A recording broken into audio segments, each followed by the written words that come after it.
საღამომშვიდობისა მოგესალმებით სრულიად საქართველოს და საქართველოსა და საქართველოს ფარგლებს გარეთ. ეხლა დაველოდები თუ ვინმე შემოვა და შემდეგ ჩემ ლაივ ჩართვას მოკლე მექნება ჩართვა მართალია მინდა რომ რეალურად რასთან გვაქვს საქმე და რა არის ჩვენი ყოფის ეს გამოწვევა, რომელიც 33 წელიწადია მიმდინარეობს და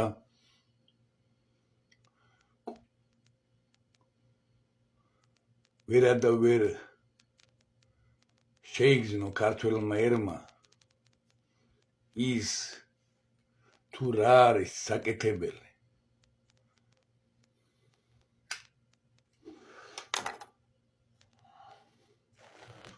რაშია გამოსავალი რეალურად მოგესალმებით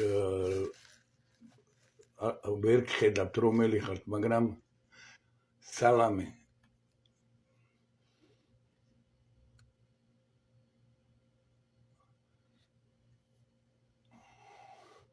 ძალიან სამწუხარო რეალობის წინაშე დგას დღეს ქართული სახელმწიფო და ქართველი ერი. რეალურად ჩვენ უსულო საგნებს ვებძვით რეალურად ქართულმა ერმა არ ვიცით და ტერი ვინ არის და საიდან მოდის რეალურად და როდესაც შენ არ იცი მტერი და უსულობას ებძვი შეუძლებელია იქ გამარჯვება იზემოს ქართულმა სახელმწიფომ და ქართველმა ერმა.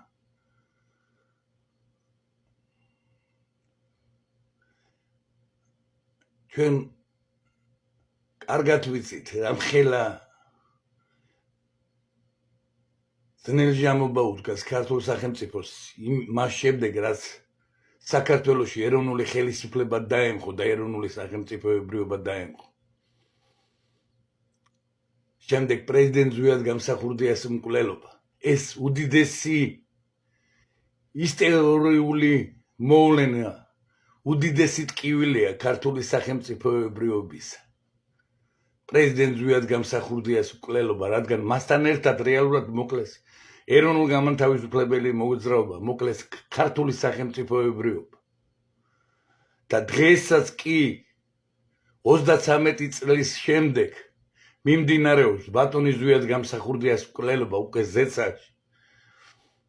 ცდილობენ ეს დანაშაულებრივი უზურპირებული ხელისუფლება ჩანაცვლებით, შენაცვლებით მოქალაქეთა კავშირი, ნაციონალური მოძრაობა, ქართული ოცნება, შევარდნაძე, სააკაშვილი, ბიძინა ივანიშვილი რათა განდევნონ ზვიად გამსახურდია და მერაბ კოსტავა ქართველი ერიდან როგორც ტაძრებში და მონასტრებში ჩაბუდებული ბოროტების კაკების ბოროტების მსახურები დევნიან ქრისტეს ისე ქართველი ერი დევნის ზვიად გამსახურდიასა და მერაბ კოსტავას იმ ზეციურ მოვლენას რომელიც მამა ზეციერმა მოგვივლინა ქართულ სახელმწიფოებრიობასა და ქართველ ერს და დღესაც 33 წლის შემდეგ დევნით ამ უდიდეს მამულიშვილს და არა მარტო ქართველი ერი, არამედ ის ადამიანები, ვინც ერთდროს ზვიად გამსახურდიასა და მერაბ კოსტავას გვერდზე იდგნენ ეროვნულ გამანთავისუფლებელ მოძრაობაში. თვითონ იმ ადამიანებიდანაც იდევნებიან ბატონი ზვიადი და ბატონი მერაბი. ისე შეერწყნენ ამ დანაშაულების სისტემას. და ზვიადს და მერაბს როგორც მიწიერ მოვლენად მოგვივლინებენ. არა და ისინი იყვნენ ზეციური მოვლენები. მათი ბრძოლა იყო ზეციური. ქრისტეს მიერი ბრძოლა იყო. აი იმ ბოროტების რასაც ერქვა ათეიზმი, უღმერთობა, საბჭოთა ტოტალიტარული იმპერიალიზმი.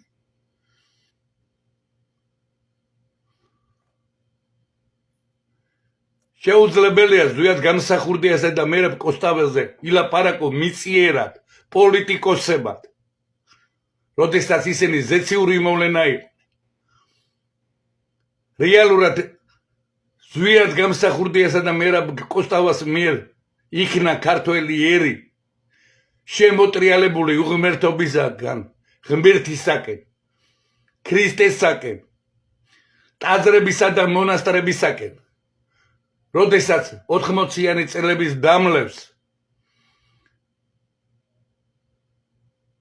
ტაძრები და მონასტრები ცარიელი იყო, მხოლოდ აღდგომასა და თუშობას შევიდოდნენ.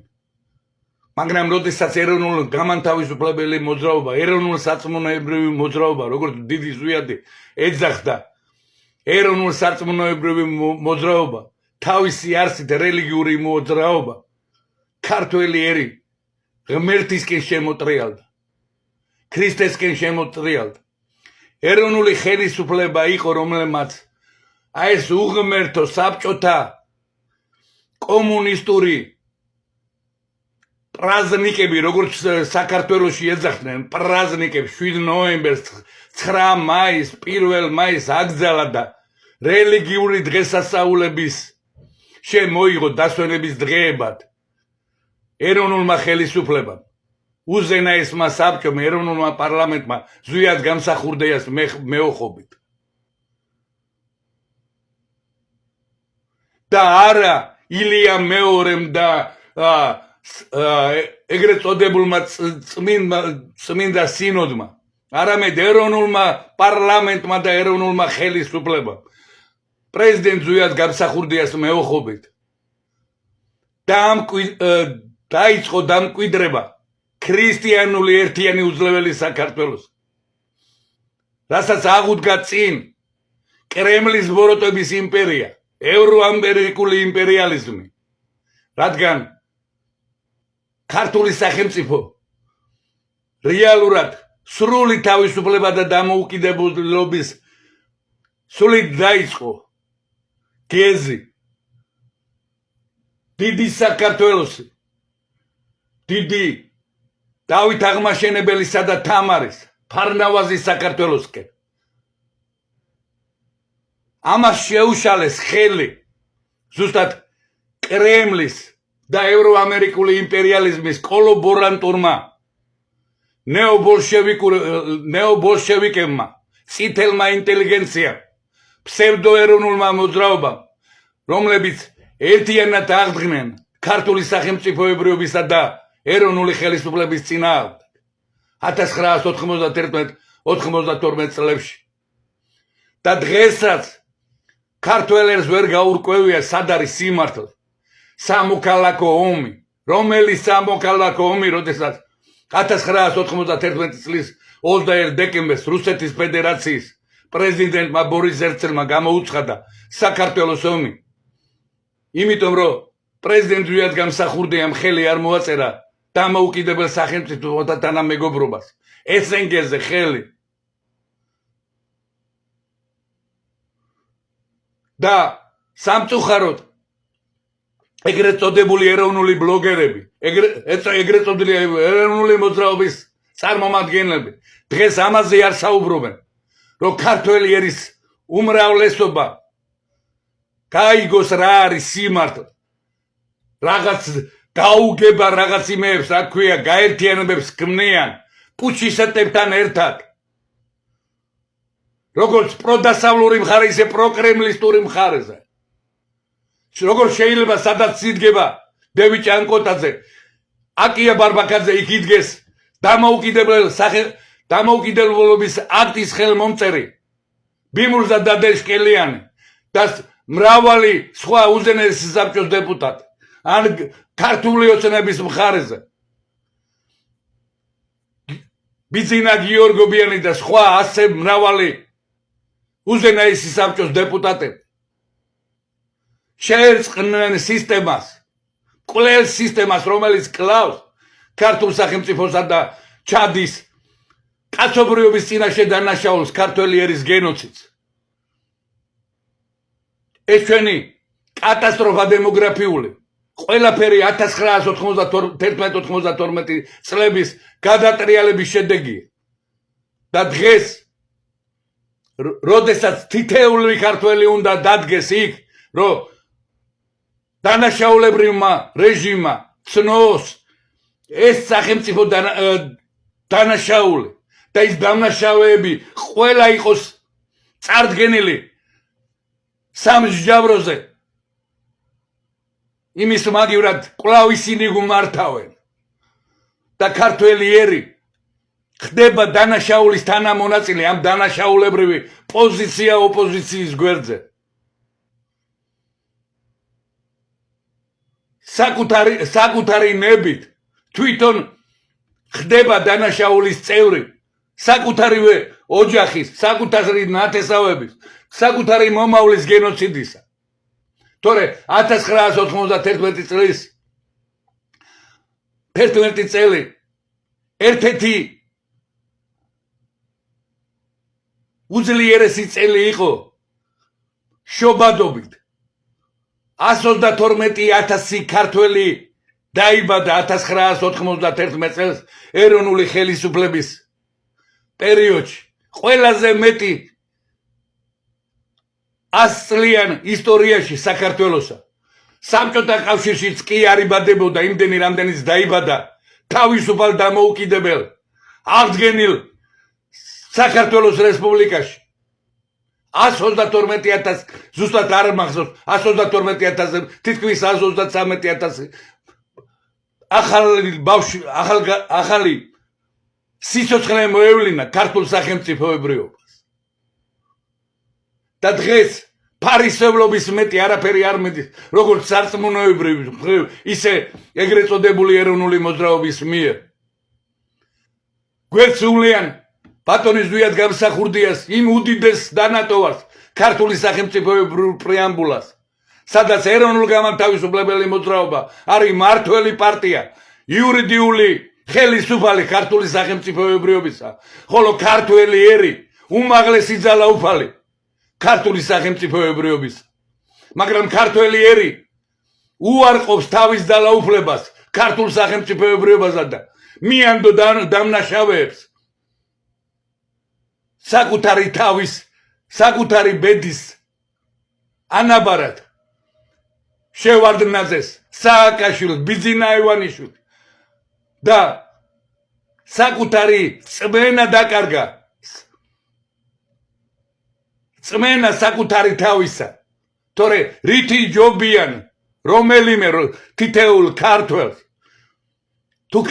თუ ქართველი იწამებს საკუთარ თავს რომ მას შეუძლია როგორც საკუთარი პატარა ოჯახის მართვა ისე ჩაერთოს ქართული სახელმწიფოებრიობის მართვაში და იყოს შემოქმედი ერთ-ერთი შემოქმედი ქართული სახელმწიფოებრიობის მშენებლობის ამიტომ გთავაზობ ჩვენ არა ჩვენი ძალაუფლებისათვის ბრძოლას არამედ თქვენი კეთილდღეობისათვის ეროვნული დარბაზისათვის ქართველმა ერმა ჩავატაროთ ალტერნატიული არჩევნები ამ დანაშაულებრივი მოღალატეობრივი არჩევნების მაგივრად და სრულიად ისტორიული საქართველოს მიწაწყალიდან სად არჩეულნი სად მოვლენილი იყვნენ დელეგატები ეროვნულ დარბაზში ხოლო ეროვნული დარბაზი სადაც ქართველი ერი იქნება ძალაუფალი ქართული სახელმწიფოებრიობისა და ის განაგებს თუ როგორ წარმართოს ქართული სახელმწიფოებრიობის ბედიღბალი არა ევროამერიკული იმპერიალიზმის ბრძანებით არა კრემლის არამედ ქართველი ერი იქნება ბრძანებელი და გამგებელი საკუთარი ბედისა და იღბალისა და კონსტიტუციური საქართველოს რესპუბლიკის აღდგენისა და რგვალი მაგივრ და თავისუფალი საქართველო რომელიც არის იურიდიული ხელისუფლება მისი დაბრუნება რეალურად გადაჭრის ქართული სახელმწიფოებრიობისა და ქართველი ერის წინაშე მდგარ ყველა ამოცანას საგარეოს თუ საშინაოს და ერთხელ და სამუდამოდ მოიღება ბოლო ქართველი ერის წამებას გენოციდს მისგან მიმართულ დემოგრაფიულ კატასტროფას ქართველი ერის გამოსახლებას გამოსახლებებს იმ ხაფანში, რომელშიც 33 წელიწადია სხვადასხვა უზურპირებული ხელისუფლების შედეგად ქართველი ერი მოაქცია ხაფანში და სიღარიბეში ხდის სულს. იძულებით დევნილი გახადა ქართველი ერი საკუთარი სახელმწიფოდან. 2 მილიონი ქართველი არის იძულებით დევნილი უცხო სახელმწიფოებში. ეს იგივეა, რასაც ერთ დროს სპარსეთისა და ოსმალეთის იმპერიები გვიკეთებდნენ, როდესაც ანგრევდნენ ჩვენ სახელმწიფოებრიობას და მონებად აღმოსავლეთის ბაზარზე ქართველი ერი მიყავდათ გასაყიდად, დიდი თუ პატარა. ნუ თუ რითი განსხვავდება ეს? რაც დღეს ხდება, რაც ხდებოდა შევარდნაძეს, სააკაშვილისა თუ ბიძინა ივანიშვილის დროს, რითი განსხვავდება სპარსეთის იმპერიასა და ოსმალეთის იმპერიის მიერ ჩადენილი ის დანაშაული? დღესაც ფერეიდანში 7 მილიონი ჩვენი თანამემამულე 400 წლის წინ განდევნილი ქართველი არის საკუთარი სახელმწიფოდან, რომელიც მოელის საკუთარ სახელმწიფოში დაბრუნებას, საკუთარ მიწა-წყალზე, მაგრამ სამწუხაროდ არ აღმოჩნდა არავინ აი ამ უზურპირებულ ხელისუფლებაში, რათა მათ მისცეს მოქალაქეობა და ისინი დააბრუნონ საკუთარ სამშობლოში. ეროვნულმა ხელისუფლებამ ვერ მოასწრო ეს ყველაფერი, რადგან სულ 419 დღე იარსება ეროვნულმა ხელისუფლებამ. და დღეს თუ ქართველი ერი არ იბრძოლებს საკუთარი თავისუფლებისათვის, საკუთარი ოჯახის, საკუთარი შვილების მომავლისათვის და ჩვენი დიდი ოჯახის, ჩვენი მამულისათვის, ჩვენ განწირული ვართ მარცხისთვის, რადგან ქართული ოცნების ფსევდო თავისუფლება არის რეალურად გაყიდვა ქართული სახელმწიფოებრიობის. რაც ეძახით შვიდობას, მიწა-წყალი უცხოტობელების ხელში გადადის, არაბების, ინდოელების, პაკისტანელების, ჩინელების, რუსების და ქართველი ერი იდევნება გამოსახლებებზე სრულიად საქართველოს მასშტაბით. რას ეძახით ენა მამული სარწმუნოების, როგორ არიან ენა მამული სარწმუნოების დამცველი? ვითომ და ევროკავშირის წინააღმდეგ გაილაშქრეს, ვითომ ამერიკის ხელისუფლების წინააღმდეგ გაილაშქრეს, მაგრამ რეალურად გადახედეთ საბანკო სისტემას. რეალურად ქართული ოცნება ასრულებს საერთაშორისო საფინანსო ორგანიზაციების, მსოფლიო ბანკისა და ევროპის ბანკის მიერ შემოთავაზებულ გეგმას და მიზანმიმართულად ხდება ეს.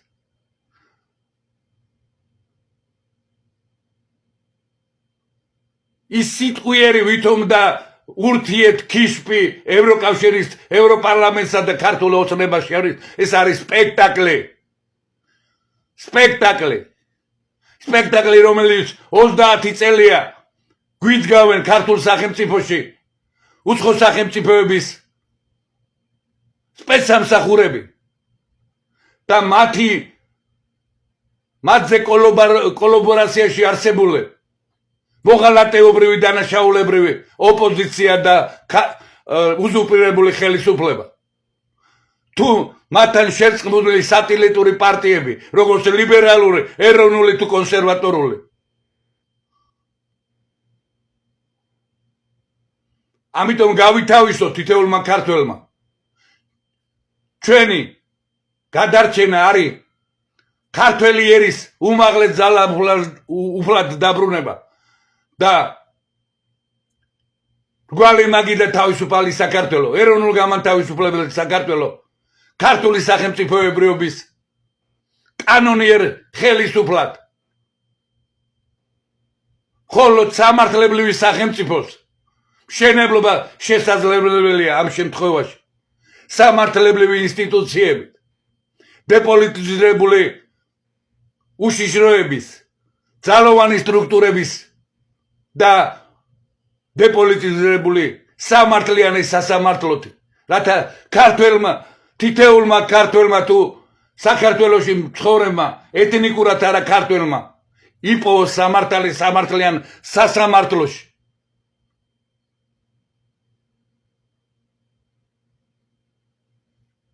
ჩვენ თუ ერთად არ დავდგებით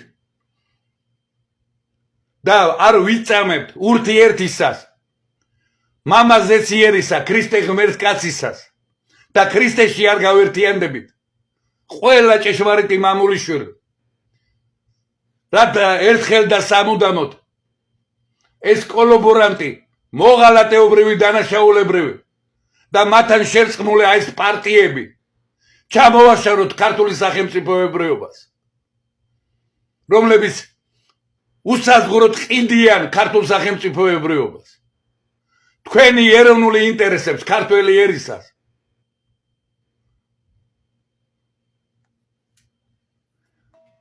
ხოლო ჩვენ ერთ მუშაკ შეკრული ენა მამული სარწმუნოების თითეული ქართველისთვის იქნება პარტია საქართველო ხოლო თუ მაშინ შევძლებთ გამარჯვებას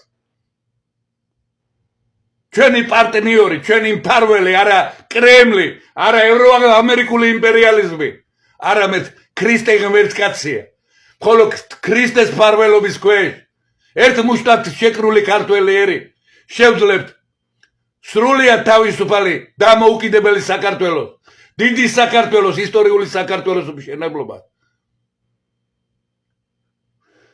აფხაზეთით სამაშაბლო ისტორიული შიდა ქართლით ისტორიული ჰერეთით ლორეტაშირით ართვინისა და არტანის ოლქებით ტაო-კლარჯეთით სამხრეთ სამცხეთი დვალეთით სოჭის ოლქით ეს ყველაფერი ისტორიული საქართველოა და ეს მხოლოდ ჩვენ როდესაც ერთად დავდგებით აღვადგენთ ისტორიულ სამართლიანობას და როგორც აღდგა ისტორიული სამართლიანობა 1990 წლის 11 დეკემბერს ეროვნულმა ხელისუფლებამ გაუქმა სამხრეთ ოსეთი ეგრეთ წოდებული და მას დაუბრუნა ისტორიული სახელწოდება სამაშაბლო ისტორიული შიდა ქართლი ისე ერთად ეროვნული დარბაზი და ეროვნული კანონიერი ხელისუფლება და ეროვნული პარლამენტი ერთად ფერხულში ქართველი ერი და ეროვნული ხელისუფლება ქართული სახელმწიფოებრიობისა და ქართველი ერის ეროვნული ინტერესებისათვის იღვაწებს არა და საკუთარი კეთილდღეობისათვის დაგლოცოთ ღმერთმა ქრისტე ღმერთკაცმა ყველა წმინდა სალოცავმა თითეული ქართველი ოჯახი და ჩვენი ერთიანი ქრისტიანული უძლეველი ერთიანი საქართველო ჩვენთან არის ღმერთი